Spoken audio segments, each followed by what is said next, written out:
Hello, and welcome to Beyond the Test Strasz Talks, our Strasz Assessment System podcast. I am Rory McCorkle, our Vice President of Business Development and the host for this podcast. It's great to be with you all again, especially for a really exciting topic and one dear to my heart, which is customer and candidate, in this case, journey mapping. And I'm really pleased to be joined by two tremendous individuals here who are going to be talking about a journey mapping study that was done, as well as some of the outputs from that. And so, welcome, Natalie and Tony, to the podcast. Great. Thanks for having us. Yes, I'm glad to be here. So Natalie is a principal at Big Voice Communications.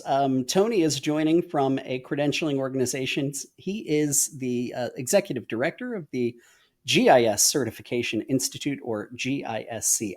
And I'm going to say that extra slowly to make sure I get that correct. But would love, as we usually do in this podcast, to get a little bit of insight on what brought you to the wild, wonderful world of testing. And Tony, would love to start with you. Yeah, well, thanks. Um, so for me, testing and certification is actually a second career. I got my start in the geospatial industry about 35 years ago.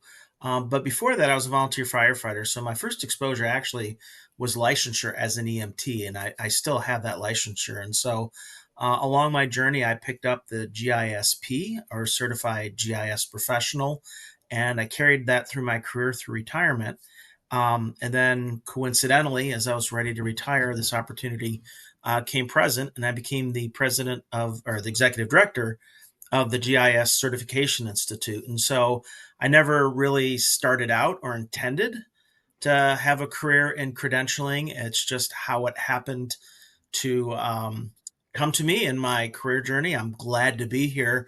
And interestingly, I have 5 certifications and licensures independent of this job. So I guess I was always a participant, so to speak, and now I'm more involved in the profession.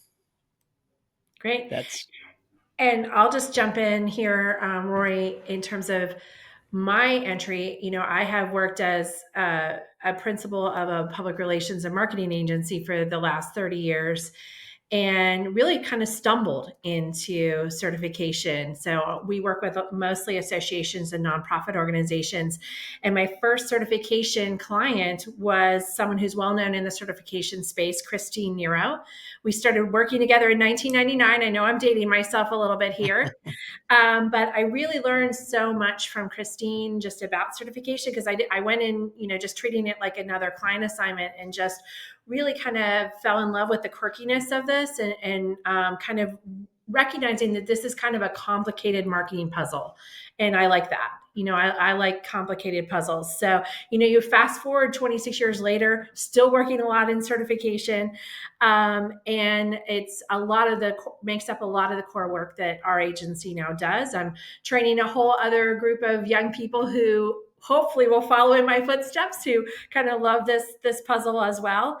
And I was this question makes me reflect back. I think we have worked on I have, and our team has almost 50 different credentials at this point in our lives. So a lot of different credentials at all different stages of their journey and their development of, just coming to market, client credentials that have been kind of mid market, and then ones that have kind of lost their luster and need a little bit of extra boost. And I love seeing folks in organizations at all of those stages. So. Well, and I can say definitively, we're glad to have both of you in the profession. I know your journey tracks with a lot of others who didn't necessarily intend to find themselves here, but love the profession once they've gotten here. So let me pivot to this subject of journey mapping, and I've been privileged to be a part of a couple such projects within the certification arena, and I find it to be an absolutely fascinating topic, given, to your point, Natalie, the complexity of what we do. So, can you share a little bit more about what is journey mapping? What does that process involve and look like? Particularly in our space. Yeah, so we think about journey mapping as kind of this continual trek, right? It's not I just did this exercise and now I'm ready to go, but one of the things in marketing today is that we just have so much data, right? A continual flow of data. So I would guess many of the people in certification space have created personas as something that many organizations have likely done. But I think journey mapping takes this so much further. It helps us find audiences, save them, track them, draw them into other marketing activities, and go on this journey with us, right? So that's really our invitation, to ask people to go on this journey. And part of how we do that is by really understanding much more than just kind of this, what maybe a traditional persona exercise might be, but looking at the pain points, the motivations, the goals, and the challenges that we know certification can help them with, right? And so, it's really this deep dive and kind of this core understanding, because again, going back to the quirkiness of certification, is this is an emotional decision for a lot of people, right? It's financial, it's emotional, it's career changing, career ending if they don't make it in some cases, right? So we need to think about that. And so we build these journey maps with lots of data. This is especially helpful for those certification clients where we've been bringing a new credential on market. They may not already have a ready database or a ready list of people who may be eligible for their credential. We have to go out and kind of build that database first. So really, again, this understanding and mapping people at all stages of their career, mapping them at all stages of this journey of from awareness to consideration to research to the transaction of making the decision to become credentialed, the renewal, and finally to becoming advocates for the program, right? Those are all the traditional kind of marketing stages. So what is their journey to get through those stages? How long do they get through those stages? What are the stumbling blocks that they hit along the way? And as I mentioned before, we're blessed and cursed at the same time in marketing today with so much data, right? So when we develop kind of this initial journey map, it doesn't stop there. As I mentioned, it's kind of this evolution in a long-term trek. Because we have the data from our ads, from our emails, from our social posts, from our website, landing pages, all of those things and many more, are testing vendors and applicant information, so many data points in a certification. We use that so that we use all those data points very effectively to make sure that as we continue to look back out and look for more people to join us in this journey, we're using that rich data that we have to make our marketing that much smarter. That means better ROI. That means better kind of just generally better matches on audiences who are engaging with our content, with our offer for certification. So we get higher rates of people who are converting, which means better ROI in the long run for the marketing person. So that's probably a long-winded answer to your question, Rory. But I get very excited about this topic, as you can tell, and it really is just all-encompassing to what we do every day anymore. No, I love that passion, Natalie. And, as anyone in the industry can tell you, I usually don't lack for words. So I love the description, because I do think this is a process that is in some cases misunderstood, or viewed as a projectized endeavor rather than a cycle that has to be preserved. So with that said, that description in mind, Tony, you're here because this is you are on the journey of a journey map at GISCI. Sorry for the pun. But really curious to hear from you. How do you see journey mapping, really as useful, particularly for your certification programs? Yeah, it's something that I kind of was aware of, journey mapping, prior to this job, but didn't really realize and understand what was going on. So in the fire service and in EMS and fire and urban search and rescue, there's the very defined career path, so to speak, and training opportunities for these different positions that are very regimented in the system. Something that I'm familiar with. When I got to the GISCI and when we were looking at certification, we're a very young industry. And whereas there's a lot of defined roles in different industries and professions, we don't really have those definitions yet, because really as a profession, we've only been around for about 25 years. And if you throw in the early days, really only about 60 years, which isn't a lot of time when you're looking at a profession, right? And our profession is rapidly evolving. Probably turns itself over every 2.5 to 5 years in terms of technologies and roles and implementations. And so we started the certification kind of as a blanket certification. And as we started looking at journey mapping and we started incorporated that into our, kind of our processes, our idea thinking and our workflow, we realized that there's really not a one size fits all approach that's going to be good for us long term. And so we're using journey mapping now to kind of look at where the profession is, where it's going, and how we can put paths in place for certification, not roles, but certification. So to get folks on the track towards certification early in their career, but also have a program that kind of sustains them through their career. And so, and I think, we where we're heading as an industry and a profession is going to be more certifications, especially like micro credentials. And so we want to be ahead of that, right? We want to use journey mapping to get on ahead of that process, and so that we can map out not only meaningful certifications, but also put ourselves in a situation where we can either create our own micro credentials or support the organizations that we work with as they start looking out and doing some mapping of their own, so that we can work together and really see the end of the process at the beginning. Well, thank you, Tony. And I mean, especially with that pace of change, yes, you are definitely in a challenging situation. Certainly, not only maintaining those products, but making that renewal of certification attractive, which I'm sure is factored into this as well.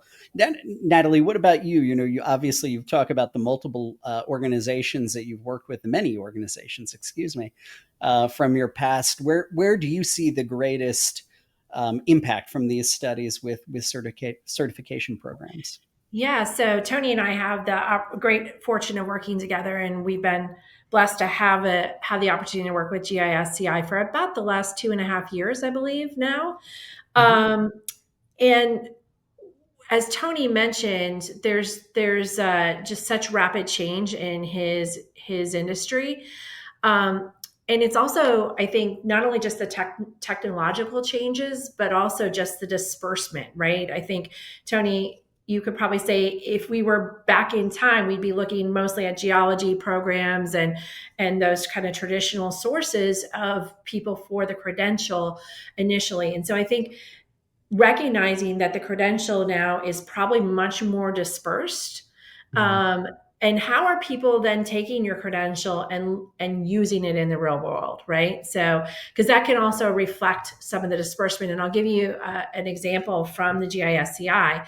Again, there's certainly that core group of people who are in geology type programs, but we find people coming to the credential from public health. We find people coming to this from land management. We find people coming from the hard sciences. We find people coming from such a wide variety of different educational pathways and different backgrounds, and using this in such a different, so many different professions, that I think a traditional kind of persona that was kind of a one and done would have sold this program very short, right? And so that's why I think about this as kind of this evolution, because we need to be on the journey, and again, inviting others to be in the journey with us as this evolves.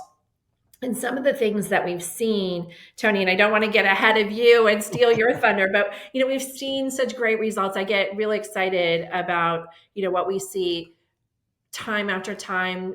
Tony has 2 testing windows in the program.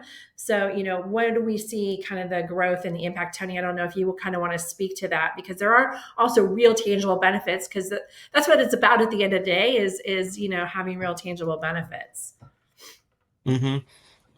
Yeah, Tony, it'd be great. I was going to say, what have you learned? You've talked about your reason why in terms of going down this process. Yeah, what have been those learnings, those impacts on the program so far? Yeah, I think, and we're still early in this process. So I think the big initial impact that we've seen in the last about year and a half, really actually 2 years, is the understanding the acceptance of certification within our profession. We certainly had a good group of folks when this got started, and a lot of it was the folks that started the credential. But as an industry, until we really started, I don't want to say selling the idea, but kind of sharing the idea of a journey map for geospatial professionals, I don't think a lot of folks really understood what the certification represented and the value that it brought to not only the individual but the profession. So again, we're a very young profession. We don't have a lot of certification in our profession. As a matter of fact, we're the only geospatial certification that's available to folks as a professional certification. And so helping put the certification in the context of a career in that journey map help people understand the value of it and understood why certification was important. And so what we saw on the private sector side, whereas they saw value initially because it was a credential they could push on clients, with clients understanding more the value, our professional folks are seeing a significant number of RFPs and development opportunities requiring certified geospatial professionals to be on that staff. And then what we're seeing on the non private side, like in local government, state government, and the like, and then our NGOs, is that recognition, especially at the HR level, of the value of a certification in one's career journey. And that recognition is what's leading to internal support. And so we've seen a huge increase, especially in local government, and the uptake of the program. And so, whereas we were seeing, steady growth prior to going down this route and this process, we're really starting to see an uptick in all sectors of the GISP community, not only in terms of the number of folks that are getting their certification and working on it, but I think more importantly, we're seeing a real good rise in understanding of what the certification is and the importance to our community. And so I think that awareness is going to be very critical as we continue to move forward and we start adding additional certifications. Well, I so appreciate that, Tony, because really hitting your different stakeholder groups that way, your various types of employers, as well as your prospective and current certificants, is something that is so often overlooked, particularly the employer side. We all talk a great game about doing advocacy on that front, but identifying those personas and how you're driving that message with them is really fantastic. Um, Natalie, just to pivot back to you, of course, you've run a number of these processes. I'm just curious, given where Tony's at in the process and knowing that there's more to come, how what they've observed at GISCI has contracted with some of the or contrasted, excuse me, with some of the work that you've done with other organizations. Yeah, I think what has really been personally rewarding for me on the GIS CI project is the speed at which we're seeing tangible results. As Tony kind of alluded, we see, growth from the two testing periods throughout the year. We see year after year growth, period after period growth. So that just as a baseline is super exciting, right? Of people coming in. But, one of the big changes that kind of came our way as we've been working together was the GISCI's move to a bigger international presence.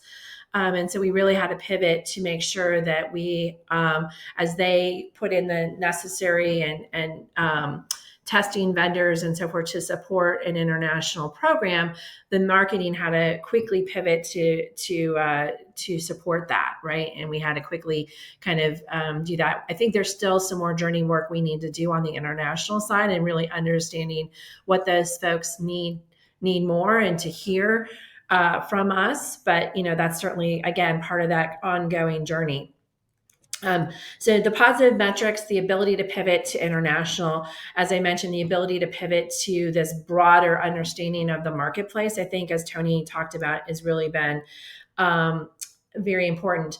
But we haven't done all this just on the, just in kind of newer marketing. We still also are looking at adding some of these offline things and still continuing to support that because we, Tony probably more often than he would like, is out at, speaking at conferences and meeting with folks too, because we haven't forgotten that that's a real important part of Hmm. this too, is that human touch.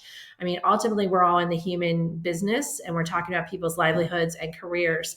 And so really making sure that we're not just so focused on the data and the metrics and the social posts and the ad campaigns and all of those things, that we forget that human touch. So I think, although we kind of led with some of that, we're also working hard on those offline traditional kind of marketing initiatives as well.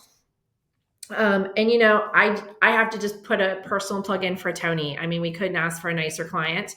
Someone we kind of joke in our office about, we all need our Tony therapy, because going to talk to Tony is a very nice meeting usually. So, but he's a believer in this, and I think that that's what you're hearing today, and that is important. And really gives us a lot of latitude to bring him ideas. Sometimes they're wacky, but bringing lots of latitude, which I think makes for a good agency client partner, right? And I use the partner word intentionally, because that's how we look at Tony, is really Hmm. as a partner. We want his success as much as he wants his success, and so we both need to arrive at the same journey together. And I think that that's really Hmm. important too, is that we keep that all in perspective, that we're all trying to get to the same place. Hmm. I love several things amongst what you just said, Natalie. And I mean, I think first off, the usefulness of this work in looking at personas during international expansion. It's actually a topic that we focused on, I think, in two different podcasts in the past. So, certainly that comes with a lot of barriers and challenges, and the impact of being able to know your audience in that way is huge. And also love, that mention some of the greatest innovations I've seen in our space have been due to partnerships between great clients and good vendors. And so, great to hear that mentioned too, because only by working together can we continue to drive positive evolution within our space, especially Hmm. with all the pressures we're up against these days. Um, well, to leave something really critical with our listeners, I'd love for you all to just reflect back on the start of this process. And Tony, we'll start with you. But for organizations who are looking at conducting a journey mapping process, what should they be considering? What chairs on the deck do they need to get in order, if any? And how should they prepare and examine looking to jump into such a process? Hmm. Well, my wife is an educator, and she always likes to say, in order to get to the end, you have to start at the beginning. And I think that's a very valuable a way of describing a journey map, right? The journey map is really a process in which you want an outcome. And so it's very important to look at that endpoint and then build back and build to that. And I think it's very important to understand that the end doesn't necessarily mean the ultimate end. It could be a temporary end. It could be a penultimate end, because there's a lot of different ends and careers, and we really see that in our profession. And so I think it's really important that you kind of start with that end in mind, because that sets you up for success at the very beginning of the process, and it puts you in the right frame of mind. And Natalie really pointed out something that I think is critical, and she did in a very flattering way. So thank you, Natalie. Your contract's renewed. But it is the idea of working together, and especially with folks that aren't necessarily part of your professional community, right? And so BVC didn't have a lot of experience in the geospatial workspace, certainly not to the extent that I do. But at the same time, I don't have the marketing expertise that they do. And so by working together, by exploiting each other's talents, and helping fill in the spots where we don't necessarily have the experience necessarily be successful. That's how you build a very successful team, and I think that's a very critical part to that journey mapping as well. Is you have to understand where your limitations are, and then find others to help you get to those limitations. Never really knew much about journey mapping, even though I was kind of doing it early in my career on the firefighting side. But now that I know what it is, and I was able to apply BVC's knowledge to my own knowledge, I think we've been very, very successful. And so again, I think that key is to know where you want to be, because once you know where you're going, it makes the directions to get there a lot simpler. Yeah. And sorry, Natalie, what about you? What's your wish list for that next group that might come, calling and asking about this process for you? Yeah, I think the first thing I would say is see this as a long-term journey. This is your new marketing, right? This is your kind of new way of doing business. And so I think that would be my first one. The other one is, get that buy-in, get that good collaboration that Tony and I just talked about. I think that's so essential because on any journey, there's going to be a right turn and a left turn. And, people may argue which way we're going to go, but we need to do it together regardless of how we turn. And so I think we need to think about that. And also see, as I said, I can't say this enough times, you're never there, right? There's always one more place you can go. There's always one more thing you can do. And so kind of seeing that journey as this continual learning. And again, because we have so much research, I encourage people to really use the research that they have, not just assumptions, use real research, use real data because we have so much of it. And then you can take that real data and tell your systems to help your systems get smarter with that data, right? So it's, training your algorithms so that they get smarter is part of the growth that we've had with Tony, quite frankly, is in that delivers better ROI, makes better, mapping, makes better understanding of who's interacting with your content. So there's just so much rich insights that you can get from this and seeing that customer's viewpoint. And I think, you're constantly iterating, you're constantly updating, and all of that's going to lead to good value at the end. Well, another thing that you've just shown a spotlight on, we talk a lot at industry conferences about CQI, if you will, in the area of test development and psychometrics. And I love that you're saying, hey, we need to think about that here in marketing too, because without that continuous quality improvement, we encumber ourselves and ultimately do a disservice to our industry because of not reaching the profession as effectively. Well, I just want to thank you both, and really also want to encourage folks. The two of you will be doing a presentation of this topic at the upcoming ICE Exchange in Phoenix, Arizona. I want to encourage folks to attend your session since there will be even more depth than what we were able to get to in this short podcast. So I want to encourage everyone to go see your session or talk to you all there and learn even more about the process that you've gone through and continue to go through. Great. Thanks again, Roy, for having us. Yeah, thanks. Thanks again. And hopefully we'll see some folks at the ICE exchange. I have no doubt that you will. And once again, thank you for your time and spending a bit of that with me here. For our listeners, I will look forward to seeing you on our next podcast, which is in 2 weeks. And thank you for spending the time to listen, hopefully gain some insights. Look forward to seeing you on the next podcast. Take care, everyone.